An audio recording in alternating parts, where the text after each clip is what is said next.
If you take a look at some of Christopher Nolan's biggest hits, like Memento and Inception, not to mention his game-changing Dark Knight trilogy, it's pretty clear the guy doesn't just make movies. He builds experiences. From the very beginning, Nolan's been all about telling the kinds of stories that don't play by the usual rules, and he's always experimenting with how those stories are told on screen. But when he made Dunkirk, he didn't just push the envelope, he basically tore it up and set a whole new standard. The film dropped on July 21st, 2017, and right away, it was something else entirely. Set during World War II, Dunkirk tells the real-life story of thousands of Allied soldiers trapped on a beach in France, completely surrounded by enemy forces. It was a week-long scramble to get them out alive, one of the most intense, desperate evacuations in military history. And Nolan didn't just want to show it, he wanted the audience to feel it. So instead of relying on CGI or studio tricks, he went all in on doing things the hard way. He shot the entire movie using massive IMAX cameras, brought in thousands of extras to fill those beaches, and even used actual World War II planes and many of the same kinds of boats used in the real evacuation. Every detail was a deliberate choice to make the experience as raw and real as possible. Behind the scenes, Nolan and his crew were constantly pushing to keep everything grounded in reality. No shortcuts, no compromises, just pure in-camera filmmaking. And in the end, that stubborn commitment to doing it right paid off. But the most surprising part? It wasn't about what you saw, it was about what you didn't. While working on Dunkirk, Christopher Nolan had a very specific vision. He wasn't just trying to make another war movie filled with explosions and chaos. He wanted something deeper, something he called an intimate epic. For Nolan, the evacuation of Dunkirk was a massive, countrywide effort involving hundreds of thousands of people, boats, and planes. But underneath all that scale, he believed the heart of the story was in the quiet, human moments, the ones that happened over someone's shoulder in the middle of panic and silence. So, instead of filling the screen with long backstories or emotional monologues, Nolan stripped it all down. You don't hear about the characters' families, their hopes, or why they're even there. And that wasn't by accident. He was inspired by old thrillers from directors like Alfred Hitchcock and Henri-Georges Clouzot, films where you care about someone not because of what they say, but because of what's happening to them in real time. Nolan wanted the audience to feel that same urgency, to care deeply without needing a life story. He knew it was a risk. The script was short, the dialogue was minimal, and the runtime? Just enough to keep the tension unbearable without losing the thread. But it was all carefully mapped out. Nolan had spent years building trust with his studio and his crew, and now they backed him up. They understood his bigger plan, to tell a story visually, the way old silent films used to, where every frame had meaning and every silence had weight. You see, Christopher Nolan has a long-standing collaborator that isn't an actor or composer. It's the IMAX camera. He first brought it into the spotlight with The Dark Knight, and since then, it's become a staple in every one of his films.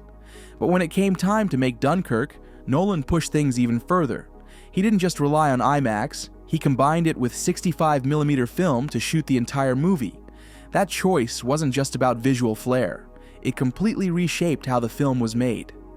Nolan wanted to strip back the use of CGI, especially when it came to the movie's visual style.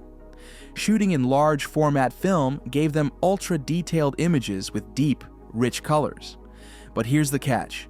Once you turn those high-res film images into digital files and try to layer in CGI, it's tough to make those computer effects blend in naturally. The film has a gritty, textured feel, almost raw, and that meant the usual digital polish just didn't sit right.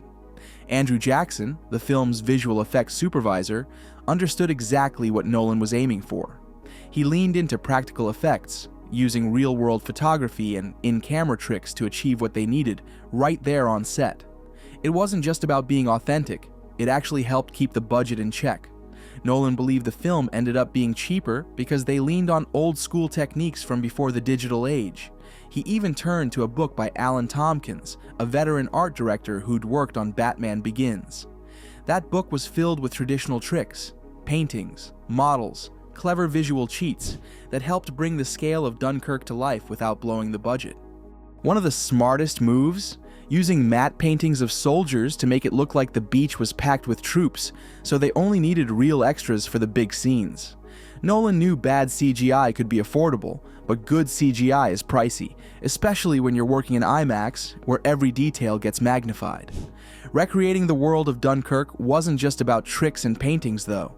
The team had to build a lot, including extending the real Dunkirk pier by 160 meters. That meant working with local authorities, engineers, and even dredging companies to reshape the landscape. But for Nolan, the biggest challenge wasn't the beach, it was the water. He was no stranger to large-scale scenes and sweeping aerial shots, but filming on the water was a whole new challenge. That's where Marine Coordinator Neil Andrea stepped in, helping map out every shot with precision. To bring the intense sea action to life, Nolan turned to an old favorite from The Dark Knight, a custom rig called the Edge, originally built for car chases. For Dunkirk, they reimagined it as a catamaran outfitted with a 26-foot crane, sturdy enough to handle rough waters. Most of the film's ocean footage came from that rig, giving Nolan the control he needed to capture the raw power and chaos of the sea. Now, when Christopher Nolan set out to film Dunkirk, he wasn't interested in flashy CGI dogfights or green screen battles. He was all about keeping it real. Those stunning shots of Spitfires cutting through the sky, they weren't just for show. Nolan used real planes, real skies, and some seriously bold filmmaking to bring that intensity to life. To make the aerial combat feel like you were right there in the cockpit, Nolan went old school. He brought in actual working World War II Spitfires, 3 of them to be exact. These weren't just museum pieces. They were in pristine condition and capable of pulling off all the intense dogfighting and aerobatics the story needed.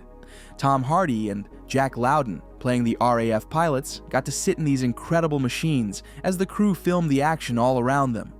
But here's where it gets really interesting. Cockpits in Spitfires are super tight, not exactly ideal if you want to cram in a bulky IMAX camera. So the crew got creative. They used a Soviet-era Yak-52 plane, which had a 2-seat cockpit.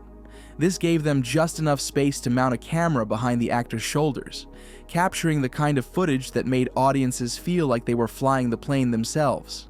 And the team made the Yak-52 look like a Spitfire, so no one in the theater would even notice. Before going airborne, the ground crew rehearsed everything with the actors and the aerial coordinator, Craig Hosking. Once they were ready, Hosking would hop in, run the camera, and fly the plane at the same time. After each flight, usually about 30 minutes, they'd land, check the footage, and get ready for the next run. But here's the kicker. Those massive IMAX cameras only shoot for about 3.5 minutes at a time, so it was constant takeoffs, landings, reloads, and reshoots, hundreds of them. And attaching an IMAX camera to a plane wing? That had never really been done before. Hosking was expecting something lightweight, maybe a GoPro, but instead, he got a 54-pound chunk of gear bolted to a wing. They ran tons of tests to make sure it wouldn't mess with the aerodynamics. Surprisingly, it worked like a charm.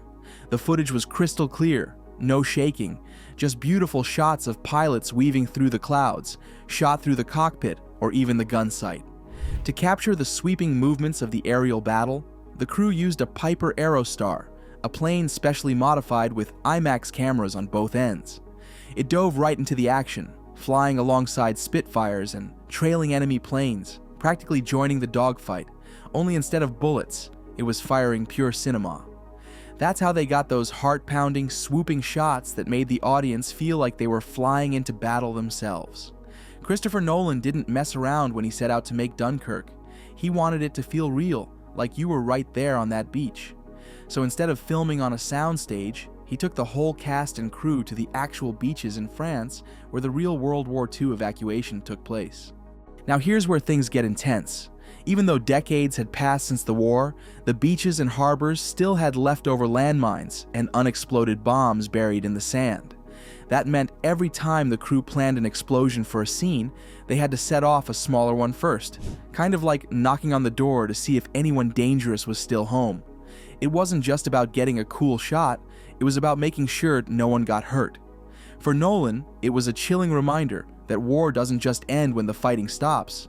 The aftermath can linger for generations. But he didn't stop with the location. When it came to the ships, Nolan went all in.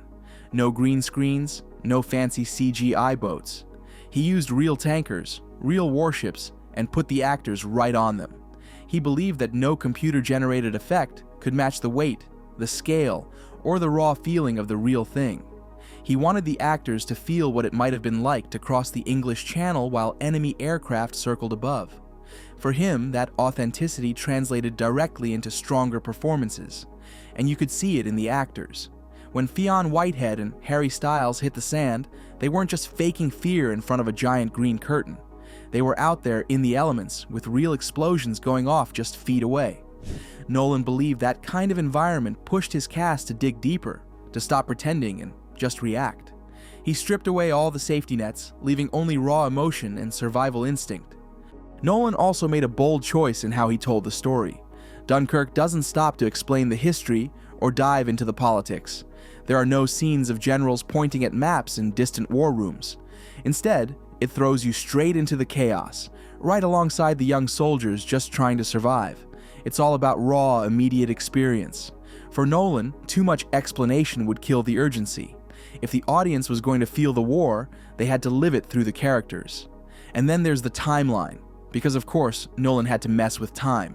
He split the film into 3 overlapping stories.